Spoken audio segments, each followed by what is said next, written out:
ಬೆಂಗಳೂರಿನ ಖಾಸಗಿ ಶಾಲೆಯೊಂದರಲ್ಲಿ ಅಗ್ನಿ ಆಕಸ್ಮಿಕ ಸಂಭವಿಸಿದೆ. ಕೆಂಗೇರಿ ಸಮೀಪ ಇರುವಂತ ಖಾಸಗಿ ಶಾಲೆಯಲ್ಲಿ ಅಗ್ನಿ ಆಕಸ್ಮಿಕ ಸಂಭವಿಸಿರುವುದು. ಶಾಲೆಯ ಮೇಲ್ಮಹಡಿಯಲ್ಲಿ ಅಗ್ನಿ ಆಕಸ್ಮಿಕ ಸಂಭವಿಸಿ ಸಮಸ್ಯೆಗಳಾಗಿದೆ. ನೋಡ್ತಾ ಇದ್ದೀರಿ ದೃಶ್ಯವನ್ನ. 3ಕ್ಕೂ ಹೆಚ್ಚು ಅಗ್ನಿಶಾಮಕ ದಳದ ವಾಹನಗಳು ಸ್ಥಳಕ್ಕಾಗಮಿಸಿ ಬೆಂಕಿ ನಂದಿಸುವಂತ ಕೆಲಸವನ್ನು ಮಾಡಿದ್ದಾರೆ. ಎಸಿ ಬ್ಲಾಸ್ಟ್ ಆಗಿರೋದು ಬೆಂಕಿ ಅವಘಡಕ್ಕೆ ಕಾರಣ ಅನ್ನುವಂಥ ಪ್ರಾಥಮಿಕ ಮಾಹಿತಿ. ಇವತ್ತು ಪೋಷಕರ ಸಭೆ ಇತ್ತು, ಪೇರೆಂಟ್ ಮೀಟಿಂಗ್ ಇತ್ತು. ಅಲ್ಲಿ 150ಕ್ಕೂ ಹೆಚ್ಚು ಜನ ಪೋಷಕರು ಬರೋರಿದ್ರು. 9 ಗಂಟೆ ಹೊತ್ತಿಗೆ ಬೆಂಕಿ ಆಕಸ್ಮಿಕ ಸಂಭವಿಸಿತು. ತಕ್ಷಣ ಎಚ್ಚೆತ್ತುಕೊಂಡಂಥ ಶಾಲಾ ಸಿಬ್ಬಂದಿ ಅಲ್ಲಿದ್ದಂಥ ಮಕ್ಕಳನ್ನ ಮತ್ತು ಬಂದಿದ್ದಂಥ ಪೋಷಕರನ್ನ ತಕ್ಷಣ ಸುರಕ್ಷಿತ ಸ್ಥಳಕ್ಕೆ ಕಳಿಸಿದ್ದಾರೆ.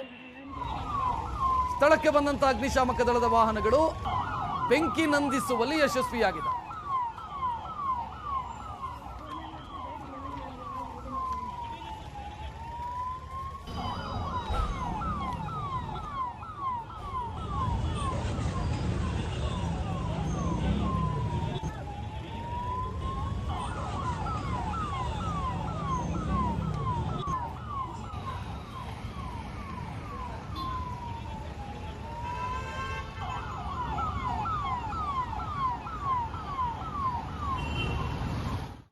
ಬೆಂಗಳೂರಿನಲ್ಲಿ ಶಾಲೆಯಲ್ಲಿ ಭಾರಿ ಅಗ್ನಿ ಅವಘಡ ಸಂಭವಿಸಿದೆ. ನಾವೀಗ ಅದೇ ಸ್ಥಳದಲ್ಲಿರ್ತಕ್ಕಂಥದ್ದು ನಾಗದೇವನಹಳ್ಳಿ ಮುಖ್ಯ ರಸ್ತೆಯಲ್ಲಿರ್ತಕ್ಕಂಥ ಕೌಶಲ್ಯ ಚಿತ್ರಕಲಾ ಕೌಶಲ್ಯ ಶಾಲೆ ಏನಿದೆ ಆ ಕಟ್ಟಡದ ಆಡಿಟೋರಿಯಂ ಹಿಂದಗಡೆ ಇರ್ತಕ್ಕಂಥ ಆಡಿಟೋರಿಯಂನಲ್ಲಿ ಬೆಂಕಿ ಕಾಣಿಸ್ಕೊಂಡಿರ್ತಕ್ಕಂಥದ್ದು.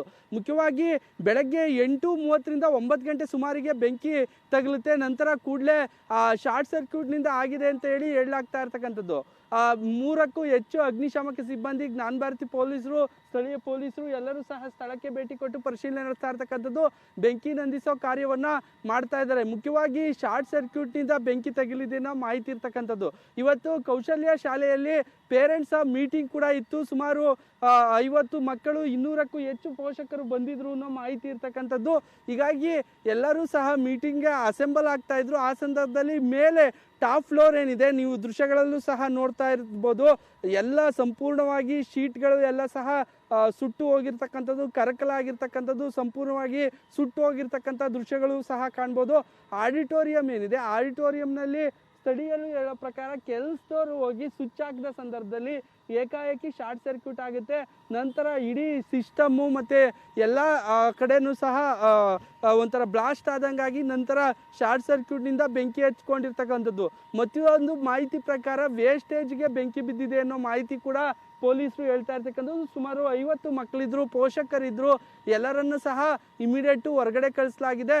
ಸ್ಥಳೀಯ ಪೊಲೀಸರು, ಅಗ್ನಿಶಾಮಕ ಸಿಬ್ಬಂದಿ ಇನ್ನೂ ಸಹ ಒಳಗಡೆ ಬೆಂಕಿ ನಂದಿಸೋ ಕಾರ್ಯ ಮಾಡ್ತಾ ಇದ್ದಾರೆ. ಪೋಷಕರು ಕೂಡ ಎಲ್ಲರೂ ಸಹ ಹೊರಗಡೆ ಬಂದಿರತಕ್ಕಂಥದ್ದು. ಶಾಲಾ ಆಡಳಿತ ಮಂಡಳಿ ಏನಿದ್ದಾರೆ ಅವರು ಯಾರನ್ನೂ ಸಹ ಒಳಗಡೆ ಬಿಡ್ತಾ ಇಲ್ಲ. ಈ ಹಿಂದಗಡೆ ಬಿಲ್ಡಿಂಗ್ ಆಗಿರೋದ್ರಿಂದ ಯಾರನ್ನೂ ಸಹ ಒಳಗಡೆ ಬಿಡದಂತೆ ತಡೀತಾ ಇದ್ದಾರೆ. ಮಾಧ್ಯಮದವ್ರನ್ನೂ ಸಹ ತಡೀತಾ ಇದ್ದಾರೆ. ಈ ನಡುವೆ ಬೆಂಕಿ ಕೆನ್ನಾಲಿಗೆಗೆ ಒತ್ತಿ ಉರಿದಿರ್ತಕ್ಕಂಥದ್ದು. ಇಡೀ ಕಟ್ಟಡ ಸುಮಾರು ಹೊತ್ತು ಒಟ್ಟು ಉರಿದಿದೆ. ಅಗ್ನಿಶಾಮಕ ಸಿಬ್ಬಂದಿ ಬೆಂಕಿ ನಂದಿಸೋ ಕಾರ್ಯವನ್ನು ಇನ್ನೂ ಸಹ ಮಾಡ್ತಾ ಇದ್ದಾರೆ. ಏನಂದರೆ ಶಾಲೆಗಳಲ್ಲಿ ಸಾಕಷ್ಟು ಮಂದಿ ಸುರಕ್ಷತಾ ಕ್ರಮಗಳನ್ನು ವಹಿಸಬೇಕು. ಅಲ್ಲದೆ ಫೈರ್ ಇಂಜಿನ್ ಬರೋದಕ್ಕೆ ಅವಕಾಶ ಮಾಡಿಕೊಡ್ಬೇಕು. ಎಲ್ಲ ರೀತಿಯ ಫೆಸಿಲಿಟಿಗಳನ್ನು ಮಾಡಿಕೊಡ್ಬೇಕು. ಇಲ್ಲಿ ಏನಾಗಿದೆ, ಸಾಕಷ್ಟು ಫೈರ್ ಇಂಜಿನ್ ಹೋಗೋಕ್ಕಾಗಿರ್ಬೋದು, ಯಾವುದೂ ಸಹ ಜಾಗ ಬಿಡದಲ್ಲೇ ಇರೋದ್ರಿಂದ ಸಾಕಷ್ಟು ತೊಂದರೆ ಆಗ್ತಾ ಇದೆ ಅನ್ನೋ ಮಾಹಿತಿ ಇರ್ತಕ್ಕಂಥದ್ದು. ಈಗ ಟ್ಯಾಂಕರ್ಗಳ ಮೂಲಕನೂ ಸಹ ನೀರನ್ನು ತಂದು ಹೊಡೆಯೋ ಪ್ರಯತ್ನವನ್ನು ಮಾಡಿ ಬೆಂಕಿ ನಂದಿಸುವ ಕಾರ್ಯವನ್ನು ಮಾಡ್ತಾ ಇದ್ದಾರೆ. ಒಟ್ಟಿನಲ್ಲಿ ಬೆಂಕಿ ಅವಘಡಕ್ಕೆ ಇಡೀ ಕಟ್ಟಡ ಹೊತ್ತಿ ಉರಿದಿದೆ. ಅದೃಷ್ಟವಶಾತ್ತು ಸುಮಾರು 50 ಮಕ್ಕಳು, ಪೋಷಕರು ಎಲ್ಲ ಸಹ ಕೂಡಲೇ ಹೊರಗಡೆ ಬಂದಿದ್ದರಿಂದ, ಚಿತ್ರಕಲಾ ಕೌಶಲ್ಯ ಶಾಲೆಯಿಂದ ಹೊರಗಡೆ ಬಂದಿದ್ದರಿಂದ ಬಚಾವಾಗಿದ್ದಾರೆ. ಬೆಂಕಿ ಕೆನ್ನಾಲಿಗೆ ಬೆಳಗ್ಗೆಯಿಂದಲೂ ಸಹ ಒತ್ತಿ ಉರಿತಿತ್ತು. ಈಗ ತಹಬದಿಗೆ ಬಂದಿದೆ. ಏನು ಅಗ್ನಿಶಾಮಕ ಸಿಬ್ಬಂದಿ ಇನ್ನೂ ಸಹ ಕಾರ್ಯಾಚರಣೆ ನಡೆಸ್ತಾ ಇದ್ದಾರೆ. ಇಡೀ ಟಾಪ್ ಫ್ಲೋರಲ್ಲಿರೋದ್ರಿಂದ ಅಗ್ನಿಶಾಮಕ ಸಿಬ್ಬಂದಿ ಕಾರ್ಯಾಚರಣೆ ಮಾಡೋದಕ್ಕೂ ಸಹ ಕಷ್ಟ ಆಗ್ತಾ ಇರ್ತಕ್ಕಂಥದ್ದು. ಕ್ಯಾಮ್ರಾ ಪರ್ಸನ್ ಪ್ರತಾಪ್ ಜೊತೆ ಕಿರಣ್, ಏಷ್ಯಾನೆಟ್ ಸುವರ್ಣ ನ್ಯೂಸ್, ಬೆಂಗಳೂರು. ಅಷ್ಟೊತ್ತಿಗೆ ಫೈರ್ ಸ್ಟೇಷನ್ ಅವರು ಬಂದು ಆಲ್ಮೋಸ್ಟ್ ಎಲ್ಲ ಕ್ಲಿಯರ್ ಮಾಡಿದ್ದಾರೆ. ಒಬ್ರಿಗೂ ಈ ಸ್ಕೂಲಲ್ಲಿ ಯಾರಿಗೂ ಸಮಸ್ಯೆ ಆಗಿಲ್ಲ. 150 ಜನ ಬರೋದಿತ್ತಂತೆ. ಅಷ್ಟೊತ್ತಿಗೆ ಯಾವಾಗ ಬೆಂಕಿ ಕಾಣಿಸ್ತೋ ಆವಾಗ ಮೀಟಿಂಗ್ನ ಕ್ಯಾನ್ಸಲ್ ಮಾಡಿದ್ದಾರೆ. 150 ಜನ ಬರೋದಿತ್ತಂತೆ, ಆದರೆ ಯಾರೂ ಬರಲಿಲ್ಲ. ಮಕ್ಕಳು ಬರಲಿಲ್ಲ. ಬರೋದಕ್ಕೆ ಮುಂಚೆ ಯಾವಾಗ ಬೆಂಕಿ ಕಾಣಿಸ್ಕೊತ ಅಷ್ಟೊತ್ತು ಕ್ಲಿಯರ್ ಮಾಡಿ. ಇದು ಸುಮಾರು ಒಂದು 9 ಗಂಟೆ, 8:45 9 ಗಂಟೆ ಟೈಮ್ಗೆ ಬೇಗ ಫಸ್ಟು ಒಂದು ಗಾಡಿ ಬಂದು ಆಲ್ಮೋಸ್ಟ್ ಕ್ಲಿಯರ್ ಮಾಡಿತ್ತು. ಆಮೇಲೆ ಮತ್ತೆ ಇನ್ನೆರಡು ಗಾಡಿ ಬಂದು ಸಾಕು. ಮೇಡಮ್, ನಮಗೆ ಇದು ಮಾಹಿತಿ 8:45 ಆಯ್ತಂತೆ. ತಕ್ಷಣ ನಮ್ಮ ಮಗನ ಫ್ರೆಂಡು ಫೋನ್ ಮಾಡ್ದ, ಹಿಂಗೆ ಕೌಶಲ್ಯ ಚಿತ್ರಕೂಟ ಸ್ಕೂಲ್ ಹತ್ರ ಬೆಂಕಿ ಬಿದ್ದಿದೆ ಕಣೋ ಅಂತ. ನನ್ನ ಮಗ ಹೇಳಿದ ತಕ್ಷಣ ನಾವು ಓಡ್ ಬಂದ್ವಿ ಮೇಡಮ್. ಇಲ್ಲಿರೋರೆಲ್ಲ ಪ್ರಯತ್ನ ಪಟ್ಟರು, ಫೈರ್ ಇಂಜನ್ನು ಅದು ಇದು ಎಲ್ಲ ಹೇಳ್ಬಿಟ್ಟು ಕರ್ಸ್ಕೊಂಡ್ರು. ಬೇಗ ಟ್ರಾಫಿಕ್ನವ್ರಿಗೆ ಕಳಿಸ್ಕೊಂಡ್ರು. ತುಂಬ ಕ್ರೌಡ್ ಆಗಿಬಿಡ್ತು. ಒಂದು 3 ಕಿಲೋಮೀಟ್ರ್ 4 ಕಿಲೋಮೀಟ್ರ್ ಜಾಮ್ ಆಯಿತು.